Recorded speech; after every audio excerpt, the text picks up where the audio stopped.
Why? You have the decision fatigue because the smartphone does everything. And I do mean everything. Like, it will do anything and everything you want to fill in every single bored second of your day.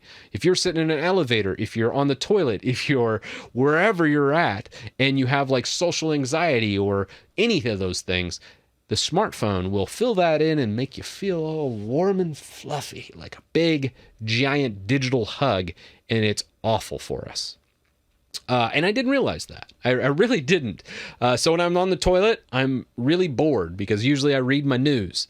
When I drop my kids off, I was like, okay, I'm dropping my kids off, and I dropped them off at school, and then I sat there, and usually I'll check my phone or something like that, and I didn't. I just sat there, and I was like, kind of bored, but okay.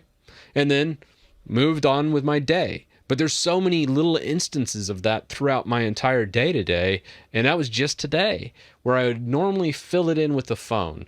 I'd have these phantom phone pings basically in my pocket where I'd be like, oh, let me grab my phone. Oh, never mind. I can't do that. And it's been very, very healthy for me. And I didn't realize, even at 30 minutes of usage a day, how addicted I was to the phone. And I disabled all notifications. So as far as productivity goes, people think the dings, which definitely cause a lot of productivity loss, but I would even say these phantom thoughts in my head, hey, I should check Twitter on my phone, or hey, maybe I should go ahead and pull up my email app and just refresh it to see an email, or oh, you know what, I should go pull up Flipboard and flip a couple news stories that aren't any good for me. All these different things I would constantly do, and I think many people do. I think almost everyone does every single day, and we fill that time of that we normally would be bored, and it kills our creativity and it kills the productivity that we have. I already see the people that are so addicted to their phone going, well, I can't do this. And it's not that you can't, it's just that you won't. And that's okay. This is definitely not for everyone. This is for a very, very select few at the top that could probably have the willpower to give up their smartphone and make these concessions and conveniences to achieve what I just talked about. But just know, if you can get to that point and you can give it up, you're going to be much more productive, you're going to be much more creative, and you're going to put yourself and you're going to have an edge on almost the entire population. People will think you're crazy, but crazy is not bad. And you know what? People called Albert Einstein crazy. That worked out okay for him. I bet almost everyone in the world would say, I'm busy, life is hectic, things are crazy, it's hard for me to manage everything I have to do. Here's the truth. We'd rather believe that life is out of control than to actually have to take control and do something about it. My memory improved so much even in the first week of deleting my phone. There was just less going in. There was less to process, less to think through, less to remember. It also improved my focus. When I was at work, I wasn't as tempted to grab my phone. It's easier to stay on task, number one, when your phone's not with you, but even if it's with you, it's not a smartphone. I realized that in conversation, I was so attentive. I was like glued in with whoever was talking and whatever they were saying. I was paying close attention, and many people even noticed that. The other part of that is really, I realized that when I got rid of my smartphone, I started to feel things differently.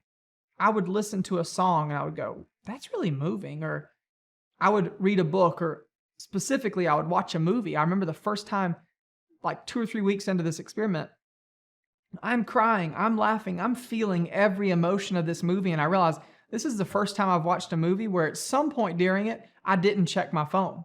Those emotions were not broken up. I felt everything in this movie. One thing that you realize, and I bet I've read over 25 books since getting rid of social media and my smartphone.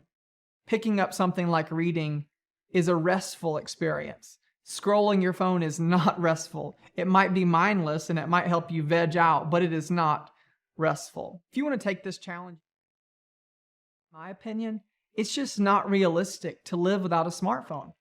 So you have to learn to live with it. You have to learn to live with this thing, that if it takes over you, It can come and take everything. It can take your joy. It can take your peace. It can take your patience and your kindness. It can take everything away from your originality and your uniqueness the more time you spend on it. My challenge to you is when you hold that phone in your hand, is it enhancing your life? Are you able to put it down when it's time to take a break? Are you able to put it down when you picked it up and you thought it was going to give you rest, but it actually doesn't?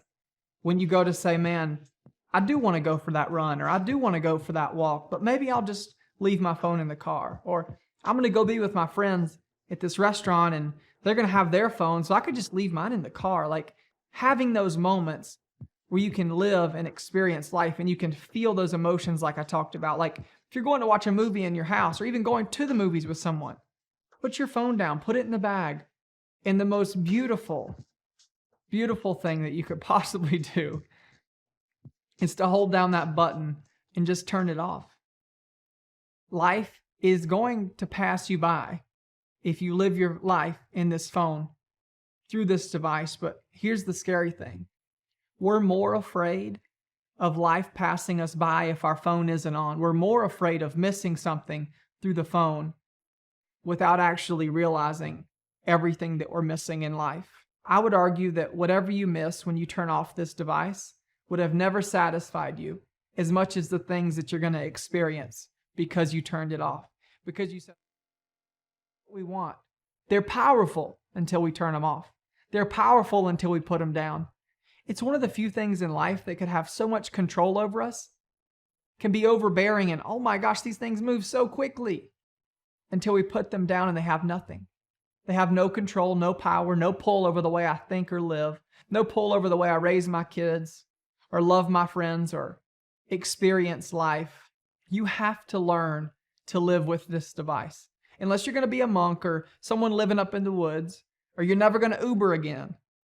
You have to learn to live with this device. Here's the beauty. You don't have to live without a smartphone because I've already done it. You will get the same positive effects of my experiment if you simply put down your phone. You don't have to throw your iPhone in the trash. You've got to look within. You've got to take those deep breaths and say, I'm not living like this anymore. You know, you get sick and tired of being sick and tired. Take some pockets of alone time. Take some moments where, you know what? It's okay to be alone. Being alone isn't a bad thing. Put this thing down and some beautiful things are going to come from it. Hey guys. I turned off my phone and began to use it only when I needed to, mostly just when I left the house. I have a landline, and if I need to talk to someone, that's what I use. Or I send them a message through my laptop.